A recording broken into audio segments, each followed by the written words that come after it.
आपल्याला पैसे येणार. म्हणजे आपण रिसीव्ह करताना QR कोड दाखवतो, मग ते आपल्याला पैसे येणार. मग आपण कधी QR कोड कधी वापरतो? सेटिंग करण्यासाठी, स्कॅन करण्यासाठी QR कोड वापरतो. कळलं? आता फ्रॉड वेबसाईट आणि सिक्युअर वेबसाईट ह्याबद्दल माहिती आहे का? वेबसाईट फ्रॉड आणि सिक्युअर वेबसाईट यात आपल्याला लिंक असते, जे ऑनलाईनवर लिंक असते, HTTPS असं लिंक असते ना. मग ते सिक्युअर आहे का फ्रॉड आहे? HTTPS हे लिंक सिक्युअर आहे का फ्रॉड आहे? हा तर करून सांगा आन्सर. सिक्युअर आहे का फ्रॉड आहे? बरोबर. HTTPS हे असेल तर ते वेबसाईट सिक्युअर आहे. आणि एस म्हणजे सिक्युअर, हे त्याच्यातच मूळ दडलेलं आहे. एस म्हणजे सिक्युअर. मग HTTP हे असेल तर फ्रॉड. मग तुम्ही कोणत्या लिंकला क्लिक कराल? कोणत्या लिंकला क्लिक कराल? हां बरोबर.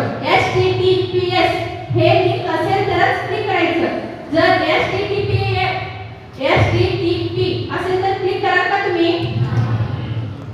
आणि त्याच्यासोबत अजून एक असतं जे आपण लिंक सर्च करतो, गुगलवर जातो, असं काही पण आपले इन्फॉर्मेशन सर्च करतो आपण. मग ते सर्च केल्यावर वर असते लिंक येते आणि त्याच्याजवळ एक आपलं घराचं की सारखं पॅडलॉक म्हणून असते, ते येते ना. माहिती आहे का? कोणी लक्ष दिलंय का मोबाईलमध्ये? ते पॅडलॉक असते. ते पॅडलॉक असेल तर ते सिक्युअर असते, ते वेबसाईट सिक्युअर असते. मग ते पॅडलॉक नसेल तर ते सिक्युअर नसते. मग तुम्ही कोणत्या वेबसाईटला क्लिक करा? दोन सांगितले मी, पॅडलॉक असेल तर आणि HTTPS हे दोन्ही असेल तर तुम्ही त्या लिंकला क्लिक करायचं. कोणत्याही लिंक आता तुम्हाला येत असेल की तुमच्या आई वडिलांच्या मोबाईलवर डीमार्ट मधून ऑफर निघाला आहे, विशो मधून ऑफर निघाला आहे, मग तुम्ही त्या लिंकला क्लिक कराल का?